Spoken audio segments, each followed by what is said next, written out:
but it's a really high volume truck stop. We're doing 4 or 5 loads of diesel fuel per day out of this location.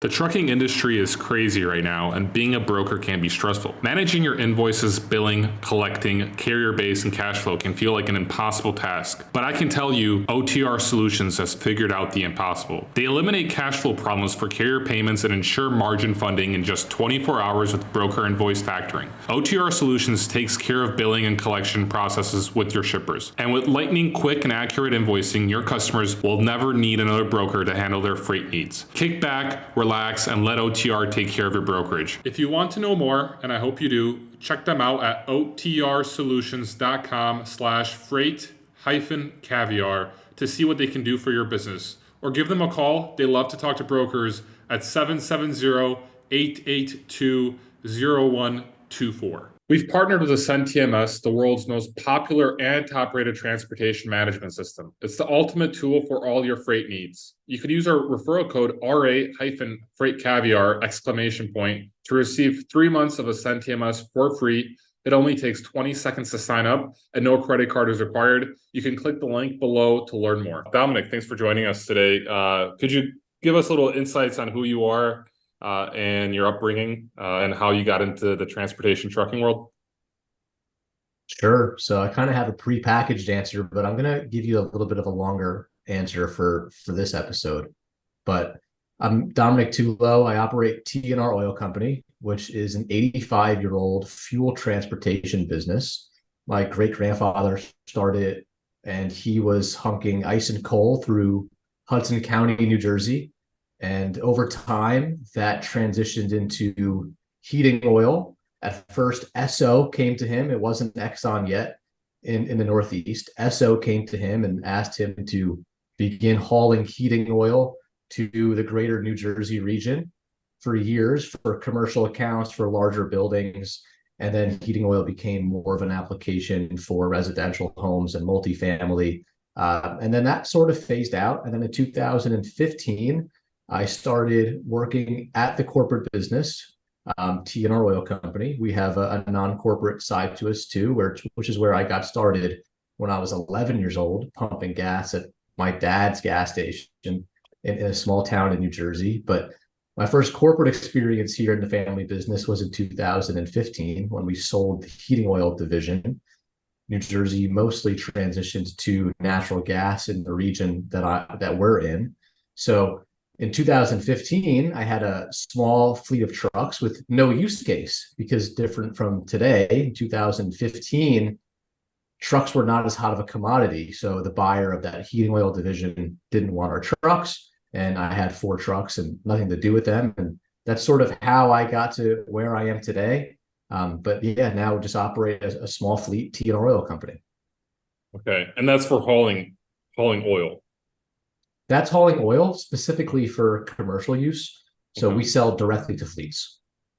Okay, got it. How does that look like? Because I'm honestly ignorant of the whole world behind that. Can you kind of dive in and tell us, explain to me as if I was a 5-year-old how that looks like? Sure. So we have a day shift and a night shift. The day shift fills stationary assets like tanks, right? Because the trucks are not there during the day. So we can't fill the trucks. We'll fill above ground storage tanks at fleets. So that's sort of what we do during the day. And then at night, we'll do direct into asset fueling. It's called something different in almost every market. Some people call it fleet fueling, some call it wet hosing, some call it truck to truck. But at night, we do a wet hosing business where we bring the same trucks to a commercial yard and we'll fuel each truck individually. So we basically bring the truck stop to you. Oh, wow. Okay. That makes sense. So where are you guys located? Which area? Is it all across the country, or is it in certain regions? We are located in Newark, New Jersey. Newark, New Jersey. and Okay. that's where our product is loaded. My diesel fleet is very hyper local. It really needs to be to remain profitable. And then I also operate a diesel exhaust fluid fleet, which is 3 trucks that look just like my fuel trucks, but they're stainless steel tanks because DEF is highly corrosive. And those trucks go a little bit further, all of New Jersey, Eastern Pennsylvania, Northern Delaware, and Southern Connecticut. So we have a little bit bigger of a footprint on that. Okay. Oh, So awesome. when you bring the fuel to the fleets, you're literally just filling up these trucks that do long distance OTR, like drivers that probably just left the. It doesn't have to be long distance. They could do, I think, local too, because like say Sure. our local drivers run and do a couple deliveries, and instead of them going fueling at a truck stop, they Yeah. pull up and they just fuel up our drivers. I think that could work too. Have you Right? heard of this spot before, like in trucking, like on your side? Have Yeah. you heard? Okay, so you're Yeah. like, there's companies that do this out there because I just Yeah. wasn't aware of it. Yeah. Okay, so this is kind of like, I guess, regular kind of business in the trucking industry. Yeah, it's pretty commonplace, and it depends on the market. Some markets it's more popular than others. But where I am in New Jersey, most of the freight that's hauled is drayage, or like a lot of dump truck and aggregate. So it's basically most trucks in my region are parked in the same lot every night, which is where direct fueling really shines. It doesn't really work as an application for over-the-road drivers. Yeah. Okay. That's what I figured. Yeah. Because that's what I was about to say. I think it would work better in the Northern East than it would, say, I'm in Charlotte, North Carolina. I don't think it would work as great here because here you have like truck stops and, we have OTR drivers. So they just, if they have to ever go, they just stop at a truck stop and fill up.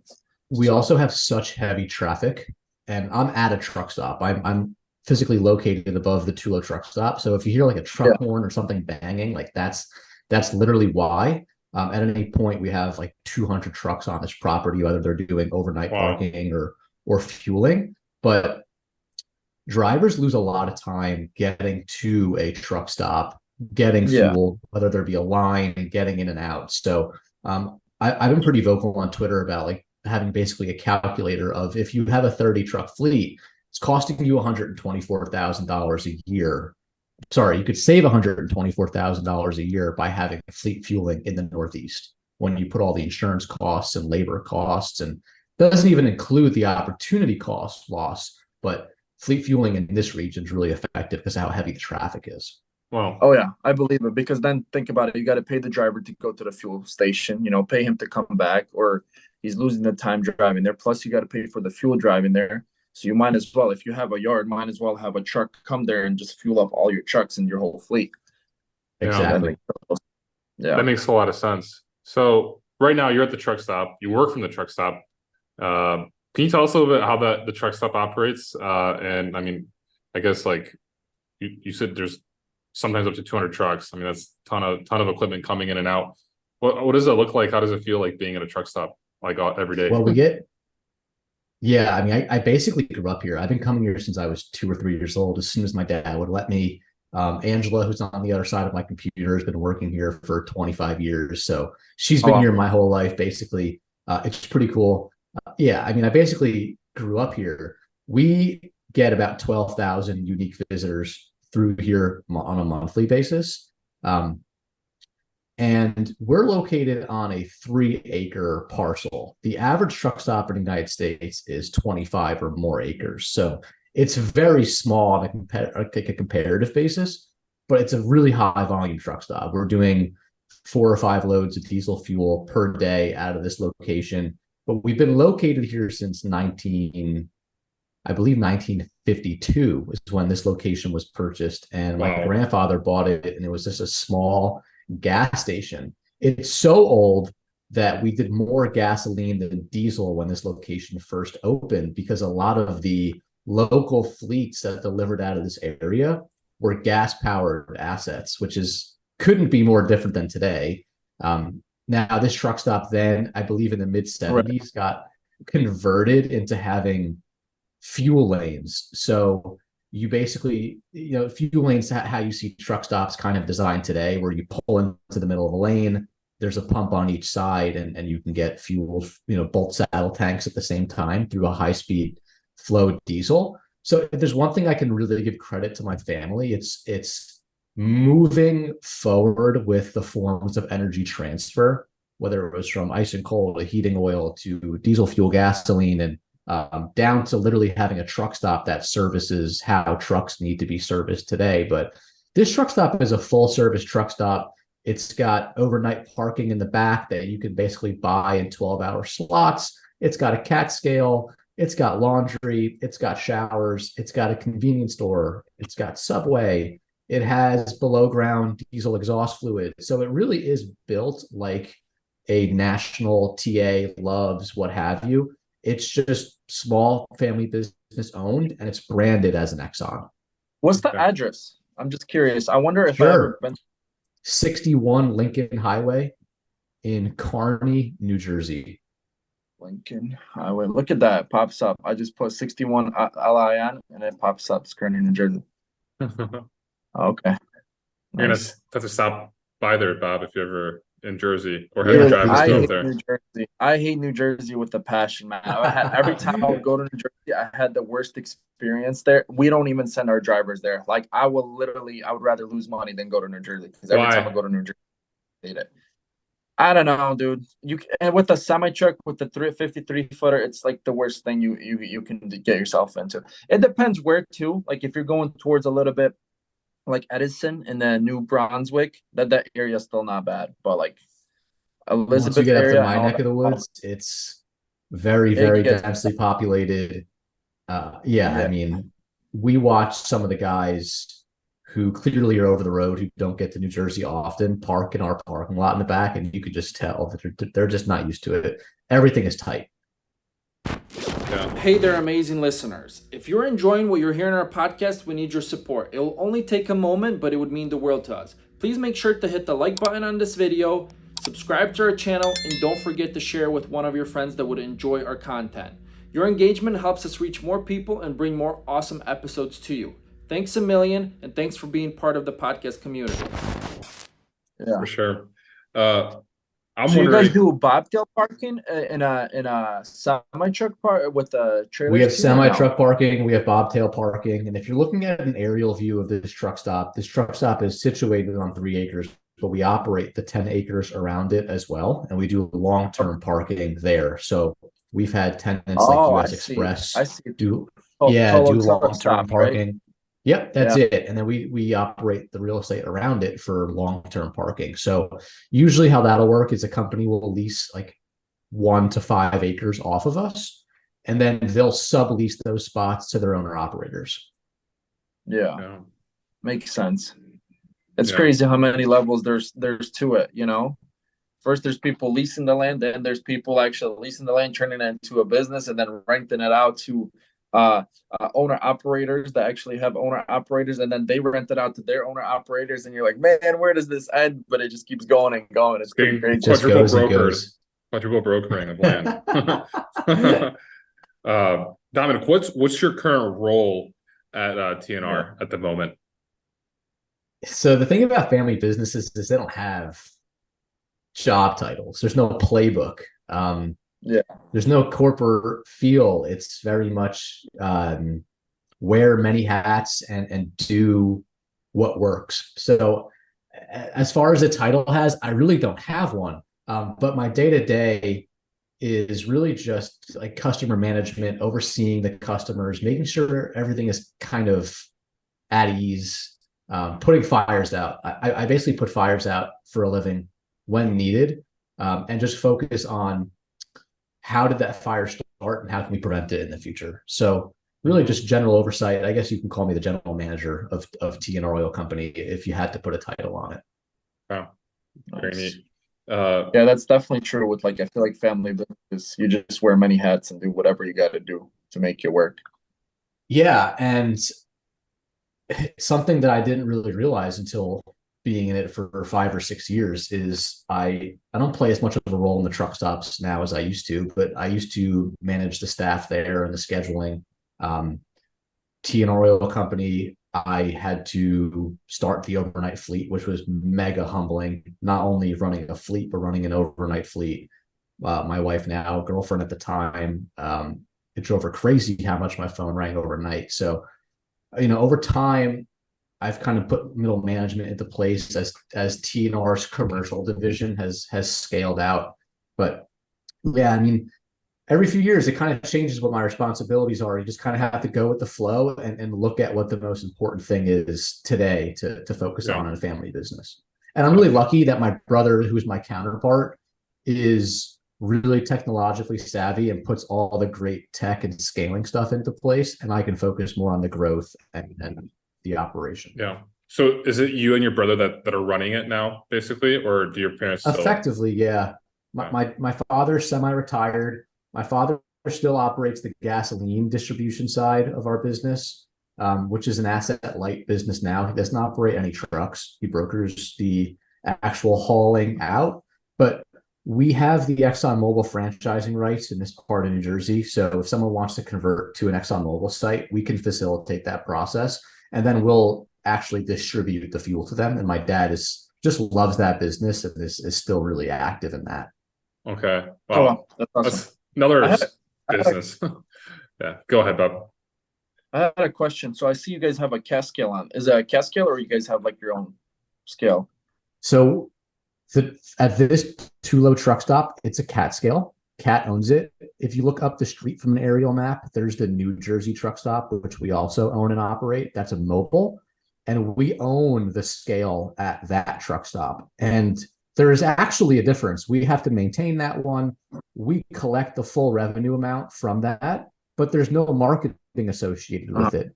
So the CAT scale, they market it nationally on the app, but they own it, and they get, I think, like somewhere between 40 and 60% of the revenue goes to CAT scale.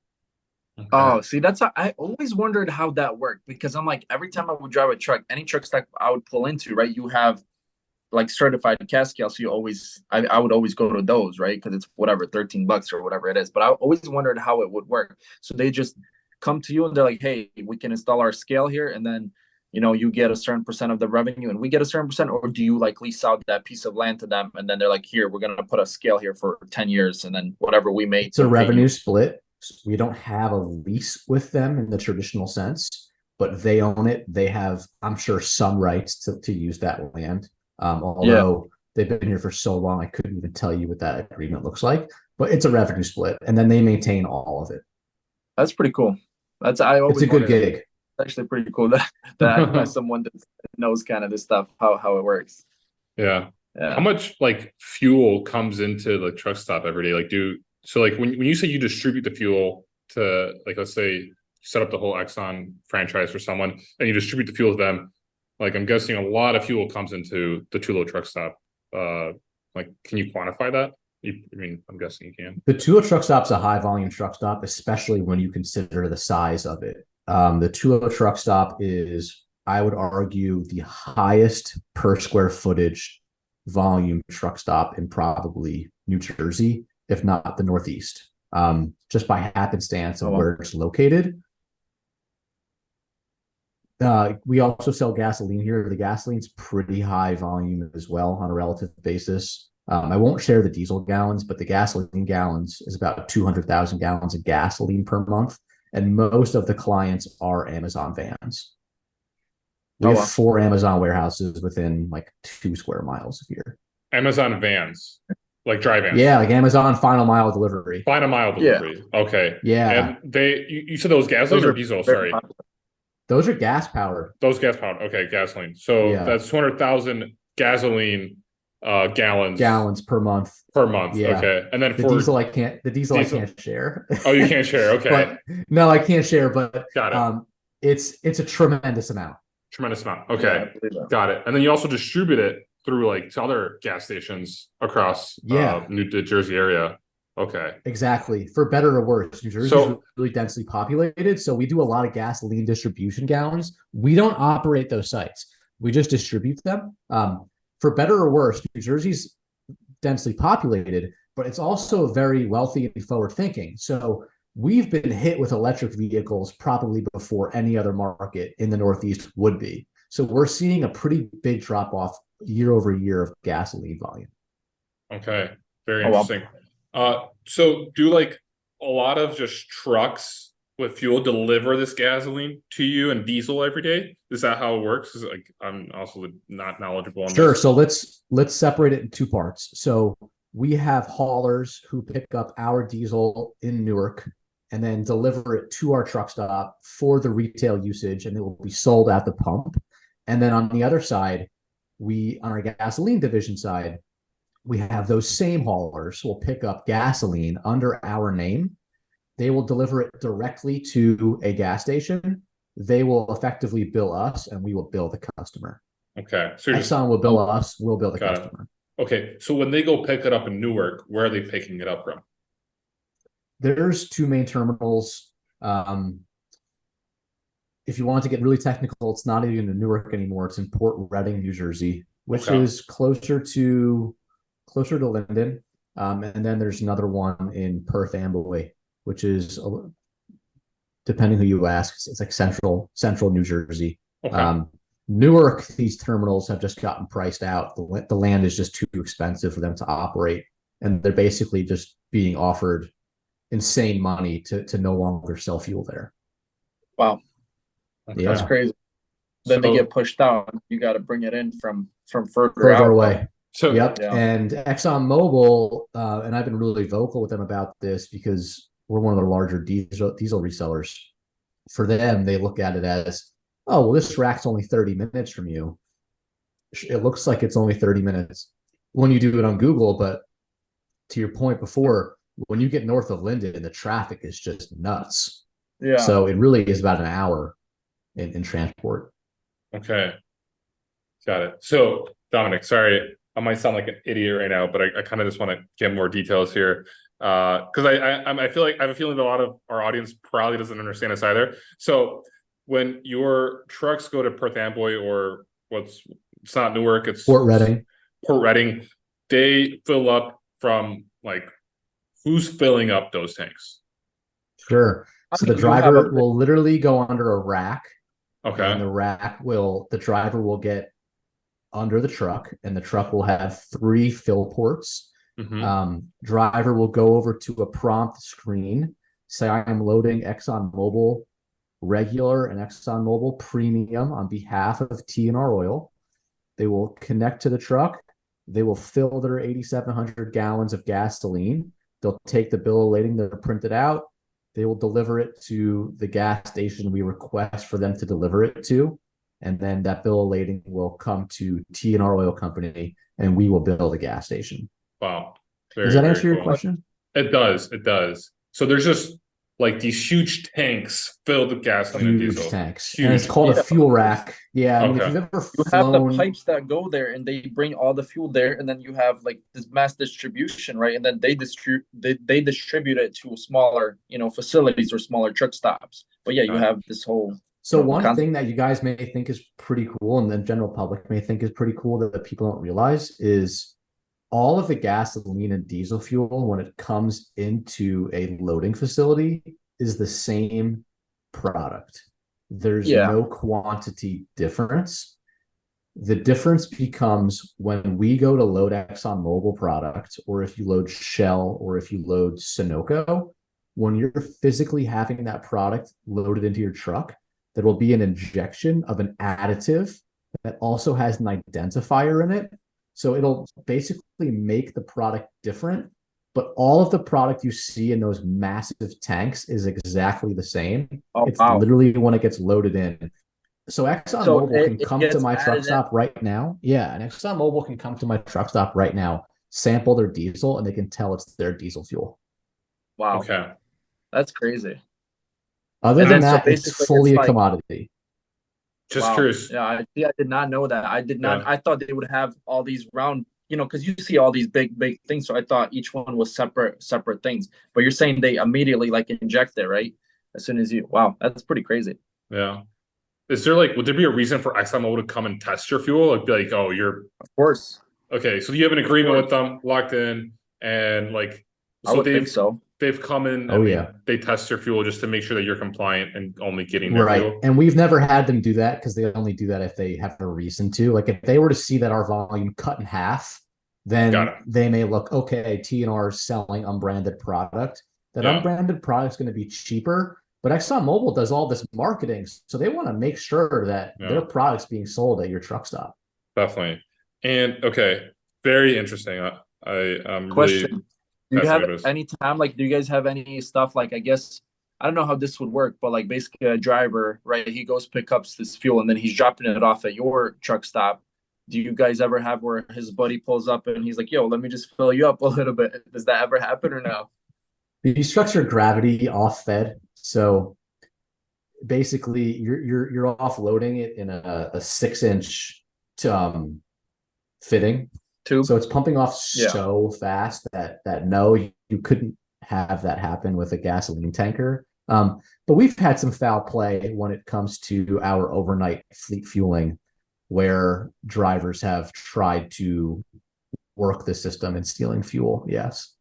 Wow. It's liquid gold after all. This stuff is very Right. expensive. That's Yeah. what I'm like thinking, because they could be like en route, they could be just like, "Yo, I got a buddy that's got 30 trucks and he's got a fuel tank at his yard. Let me just scooch in there, dump, 100 gallons or whatever." You're probably not even gonna tell the So you're a little difference, bit or you more just say, susceptible to that on pump deliveries, not gravity. So like my overnight fleet and my daytime commercial fleet, all those trucks are pump operated instead of gravity operated. So gravity literally being, imagine shotgunning a beer. We get to the facility, we connect to the ground, you open the top yeah, of the tank, and then you just open the valve. You crack the beer and it just flows out really fast. Pump style is PTO operated. So basically the engine off the truck begins operating, the pump turns on.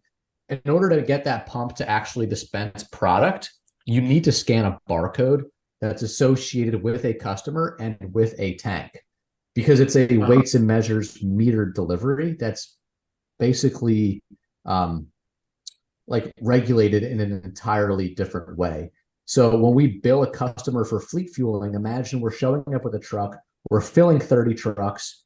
Each one is barcoded with a unique description, usually the truck's license plate or truck number. So we'll scan it, fuel it, scan it, fuel it. There are occasions, though, where somebody will scan something and try to fuel maybe a different truck. We have ways to figure that out because we have all geofencing on our truck scanners. So people have tried it. It doesn't work out well for them, but if there's a will, there's a way. Very interesting. I was actually wondering about gas hauling truck drivers. Are they in a better position right now, market, than OTR drivers? And how does that look like? How much are they typically making? They could be making $40 an hour.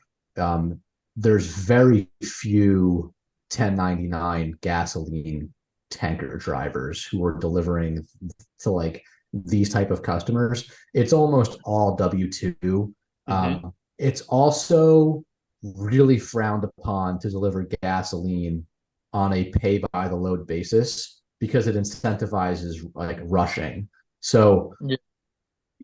To answer your question, yes, they're in better shape because gasoline demand and diesel demand have not really dropped off considerably. Don't get me wrong, it's a little bit slower now than it was in 2021. The diesel gallons outside behind me are probably off by about 15%, but not enough to lay any drivers off. But yes, you would be in better shape right now if you were a good gasoline driver than if you were a good dry van hauler. Yeah, that's good to know. How much is a gallon right now, diesel, at your truck stop? Oh, let's see.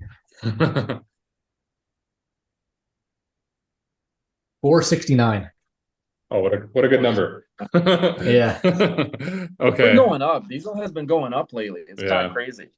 And then I had a question. So how does that work? How do you guys get regulated? Do you have a certain can you just make up the prices and be like, "Hey, I want to, today it's going to be 469, tomorrow it's going," or you guys go off a certain average and you can only make, a certain price profit? whatever you want. You can only legally change the prices once per day. Can't change the prices more than once per day. Oh, wow. My price changes every night at midnight. So at 7 p.m., we will get a price change notification from our suppliers.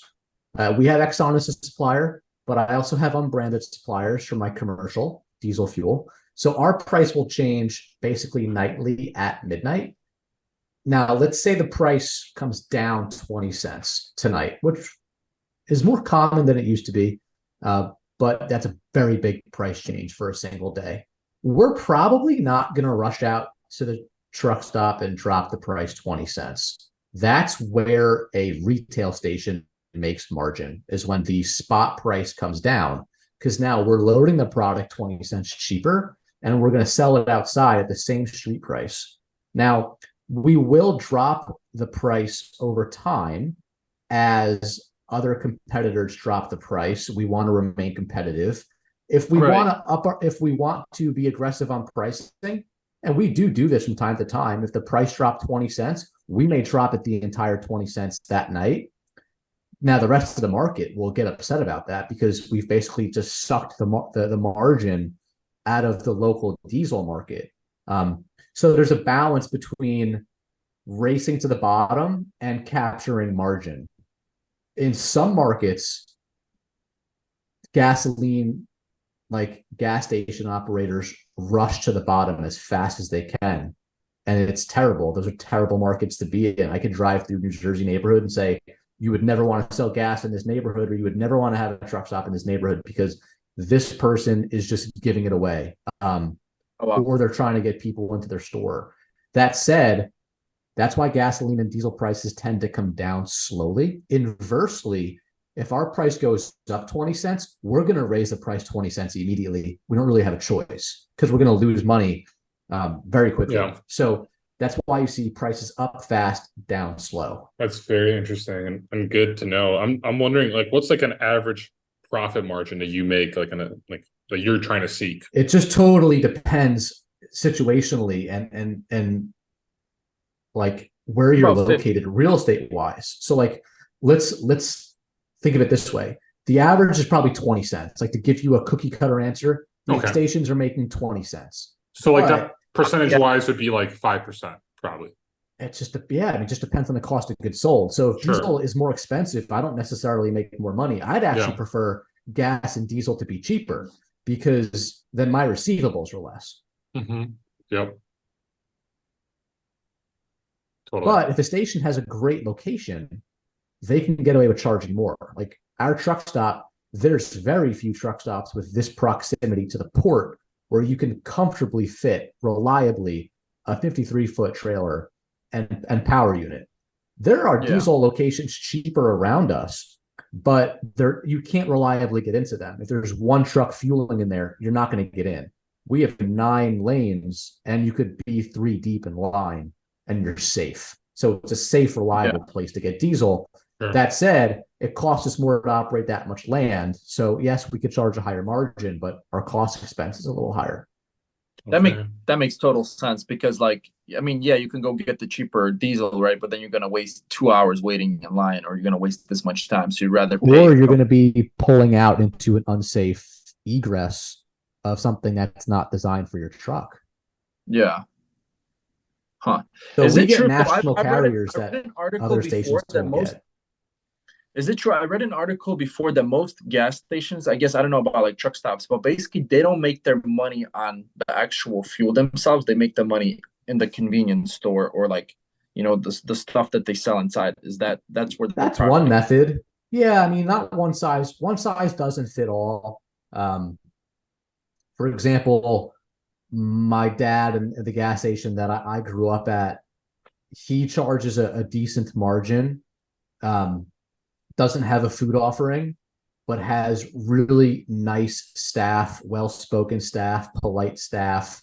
They clean the windows. It's just a very family feel, very comfortable. Bathrooms are clean. So you can get a margin that way without having a store.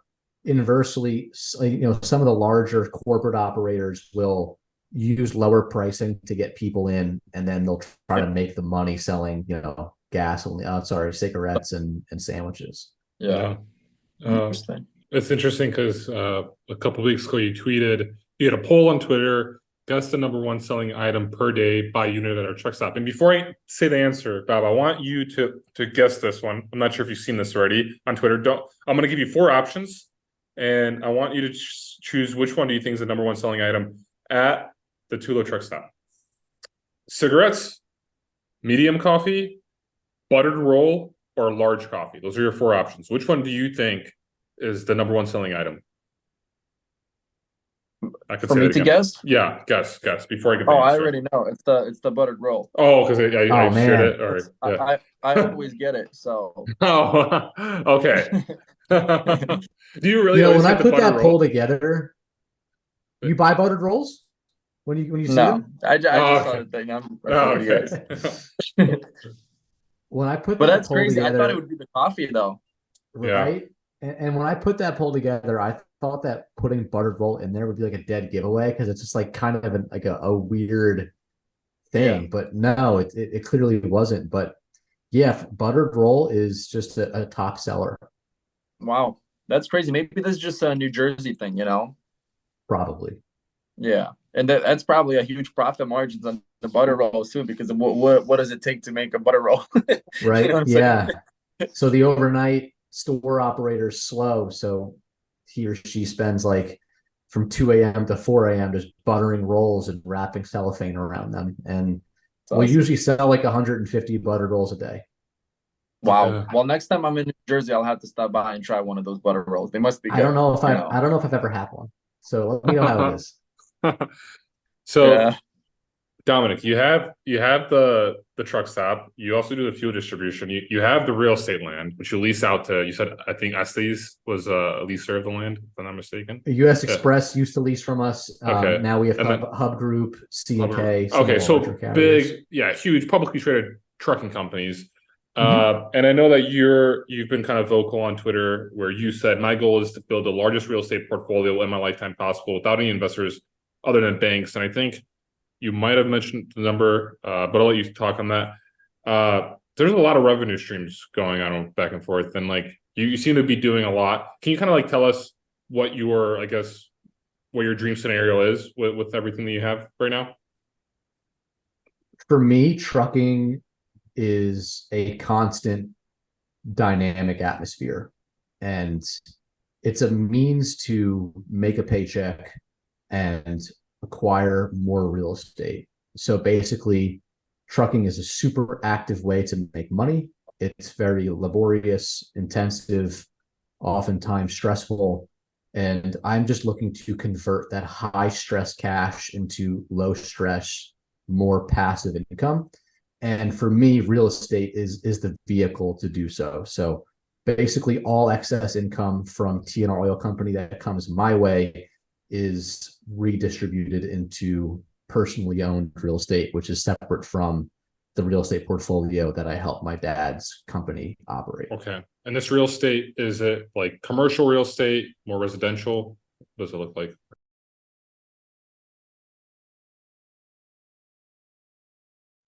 I got my first taste in real estate in 2018. I bought a 1 acre parcel in South Kearney, which is about a quarter mile up the road from where I am. Got really lucky. Real estate does not trade often down here. When it does, it's usually an off-market deal like mine was. It was 7:30 in the morning. I don't usually take the phone calls here at 7:30 in the morning. An old irate man called and said, "Hey, I need office space." And I kind of put two and two together and said, "Where are you located?" And he told me, and I said, "Why do you need office space? You have a parcel of land up the street." And at this time, I'd been operating my dad's acreage down here. So I kind of knew what the prices were and I kind of understood everything. And the guy said, "Yeah, I'm selling it." And I'm just a kid at this point. I think I was 24 years old. I said, "Well, can I buy it?" And he said, "I'll tell you what, kid, I hate the guy who I'm about to sell it to. He has just been a bastard. If you make me an offer for $1 more, I will rip up the contract that's on my desk and I will sell it to you."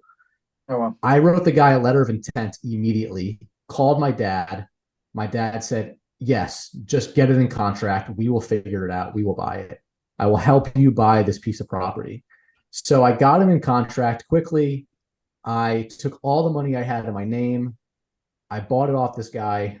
My dad helped me out with basically a hard money loan. I paid him back over 4 years. We got bank financing and I landed this deal, bought a piece of property. It was rented out as a lumber yard at the time. It basically still is a lumber yard. but I got struck by lightning, basically. This deal found me. I wasn't looking. I knew the market. They built an Amazon warehouse across the street from it in 2001. So it really expanded and really got me interested in real estate. A little bit of luck, a little bit of right place, right time, a little bit of knowing the market, situational. Guy let me buy it.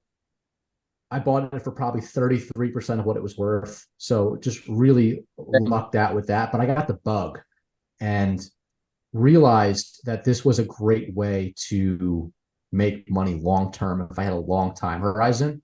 What I also learned, guys, was the power of inflating away a mortgage. So at the time, interest rates were pretty low. My mortgage was $5,000 a month at a 4.25% interest rate. And I had a $750,000 mortgage against the property.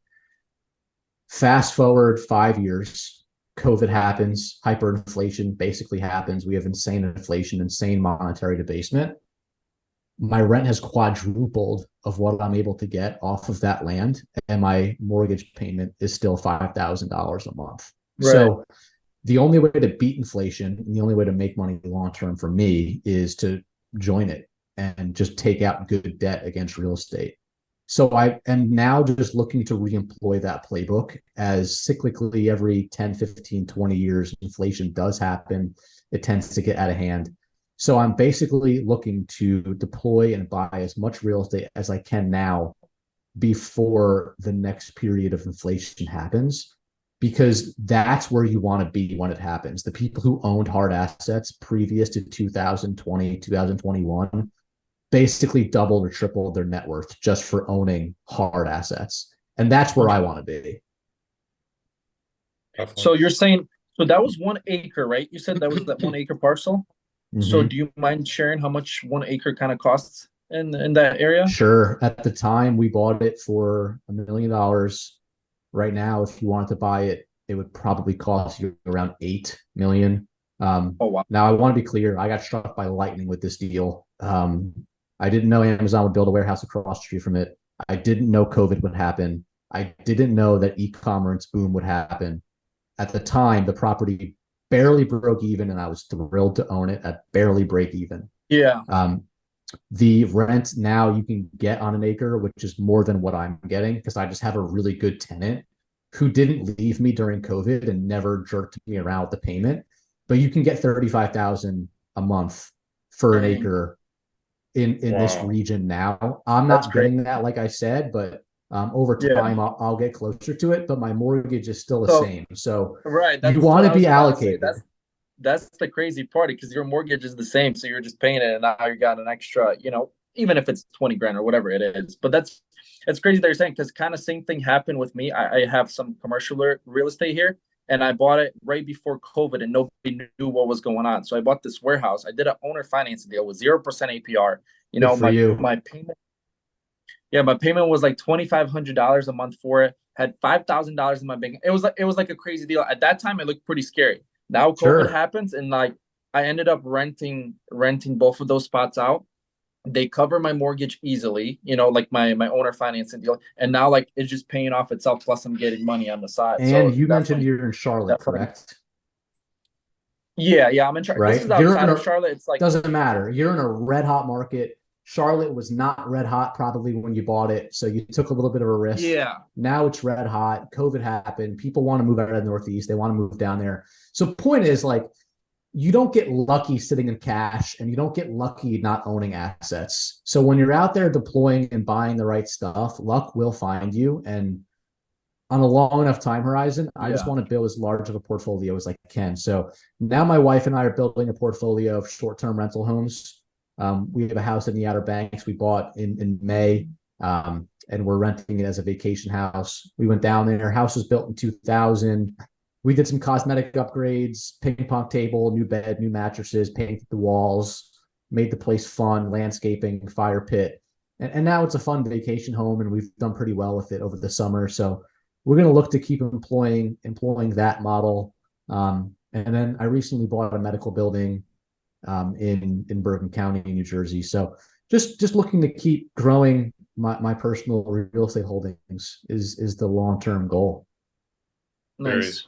Very Yeah, nice. I did a little bit of residential. I still have some residential, and I don't I think commercial and like industrial is probably the best right now because you're dealing well, my residential I kind of dealt with like there's certain classes I guess too. So my class it was kind of in the hood, you know, so I was dealing with like bad tenants. But with Right. commercial, what I like about commercial is you're getting somebody that's motivated, you know, to work. Like I have a business and I know how I try to operate my business, and it's the same thing with the tenants. You know that the way they try to operate and the way they see business, and they know that they got it. Hey, if they don't pay this rent, you know, they're out of there. They don't have no business. So it's either they give up their business, you know, or they pay the rent. That's what I like about it a lot. I think you're And then spot on. yeah, and then the question, so for this 1 acre, is it industrial or is it like different zoning? Does it kind of matter what the Industrial zoning? zoned. It's Okay. industrially zoned.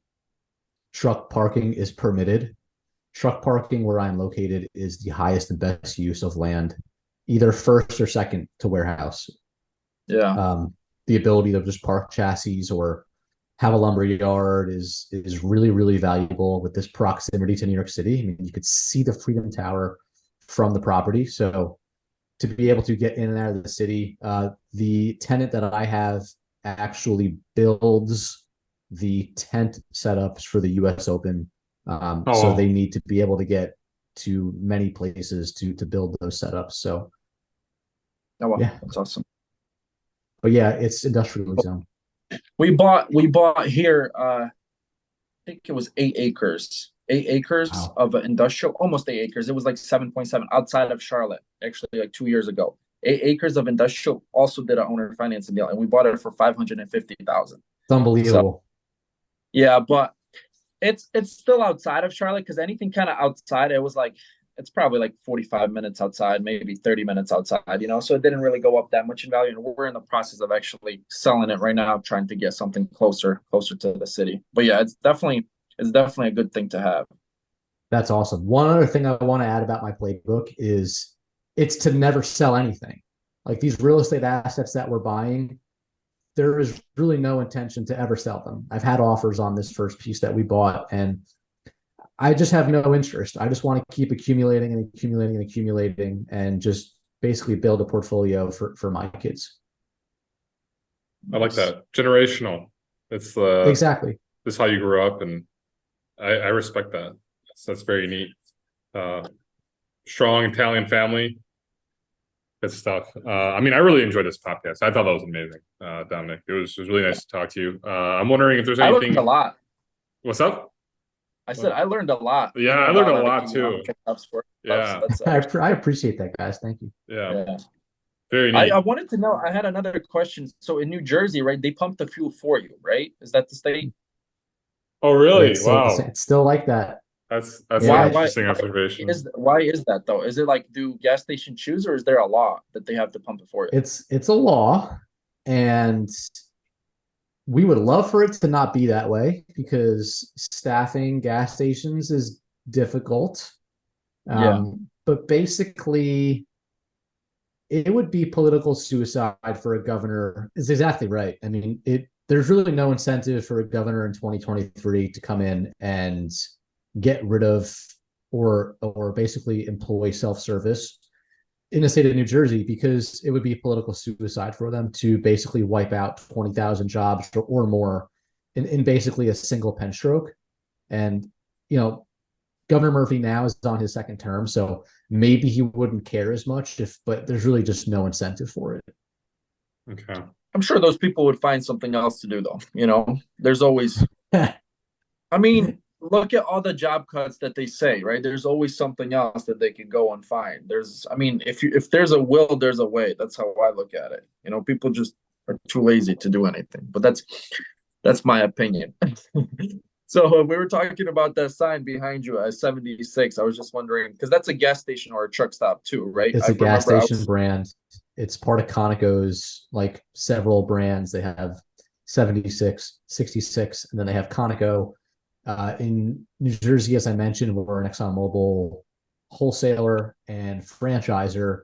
However, on a situational basis, there may be somebody who really wants to buy gasoline from us, but there's an Exxon or a Mobil too close. So we can't brand it an ExxonMobil because it basically would just be dilutive to the brand. So we needed an alternative, and 76 was something that was offered to us that had an attractive image, looked good, was sort of a household name, but also offered really aggressive pricing. 76 basically brands as an unbranded product, but sort of had the branded appeal. So we chose to go with 76 for when we have an alternative. And then we also have Sicko, but Sicko is just not really as nice of an image as we thought 76 was. So we decided to go with 76.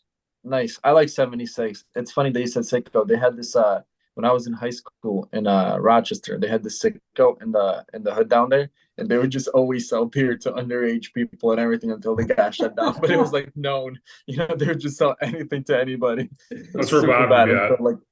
Bob would know. Huh? Bob, you would know, right? I wouldn't know. I would just hear stories at the school. I don't do that, but yeah, it's pretty crazy. Well,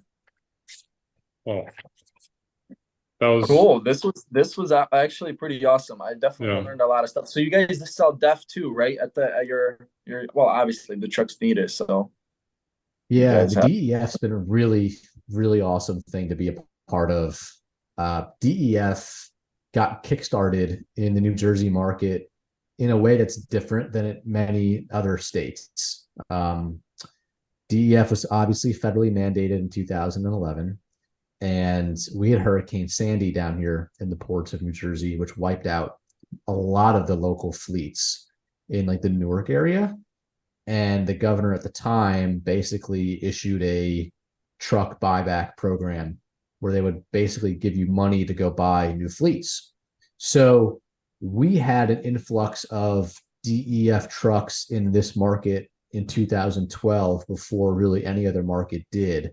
And the market demanded bulk DEF early and fast and all at once. So we put it at our truck stop in 2014, below ground, to each pump, which is super expensive to do. And we were having a company haul it in, and it was expensive to have hauled in.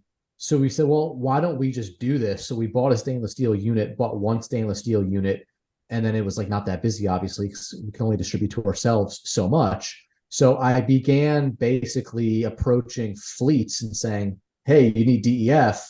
We'll give you the tank. We'll put a pump on it. It'll be 115 powered, and then we'll fill it as needed. I grew that from 0 to 900 customers in like 3 years. It was just absolutely wild. Like it just went wild.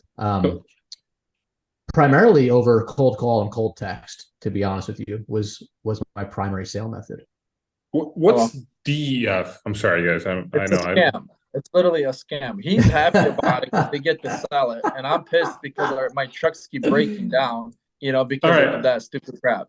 Let's talk about it. Hold on, let's talk about it. And I may be able to help you with some of your. I don't want to talk about it, man. I lose too much money to that. All right, first, real quick. What's we can talk about what is it? Diesel exhaust fluid is 67.5% water and 32.5% urea. And when you mix the two, urea. What's urea? Urea is it looks like salt, but urea is made by basically adding like nitrogen to ammonia, and it's like a sticky material. Okay. But when you add these two together and when you spray them past the catalytic converter into the exhaust, the harmful exhaust basically becomes non-harmful. It makes the air cleaner that comes out of the truck. Wait. You said that the exhaust that comes out of the truck makes the air cleaner? The exhaust that comes out of the truck is cleaner. It's basically an exhaust. It's cleaner. Okay. For a second, I thought you said that makes the air cleaner. Okay. Got it. Sorry. Okay. It does make the air cleaner because technically you don't have black smoke. You know how you would have trucks just and then they would have black smoke? Well, now there's no black smoke because the DEF just burns it all out. But then you have all this other issues with DEF, all these cans that are everywhere, all these trucks breaking down everywhere, but nobody's talking about that. I will say one thing because I think it's valuable to know. Having 900 DEF customers gets me a lot of basically data on who's having trouble with their DPF filters. And usually when I get a call to go out because a truck is showing a bad DEF sensor, it'll say that the bad DEF quality is usually the sensor that's thrown off. Almost every time that we get that complaint, I'll go out personally and I will test the DEF to make sure it's in spec. We have what's called a micrometer that does so. And the issue is never the spec. The issue is like third-party sediment that is brought to the tank, whether it be rocks, gravel, sand, dust, silt, some sort of hard material that gets basically contaminates the DEF process. And most often that happens in the 2.5 gallon jugs because guys will take the 2.5 gallon jugs. They may have a dirty tip. They put that into the DEF fill, or they'll go to a truck stop. They'll put that into their fill and they may knock some road garbage in or something in. And then the filter that sprays that DEF into the catalytic converter is really, really small. So if it gets any sediment in it, you're going to have an issue. And that's almost more often than not where the issues come from. So I just tell people, make sure whatever you're whatever you're filling with is really clean. Okay.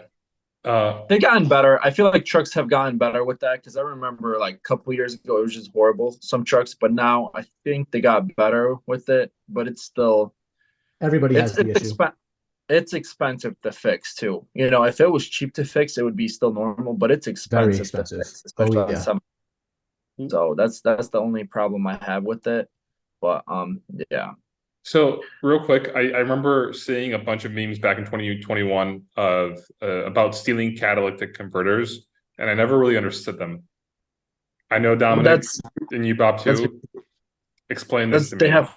They have platinum inside or whatever. There's some kind of expensive thing inside. I think it's platinum or something. And then they basically take it, they crush it. My friends do this actually.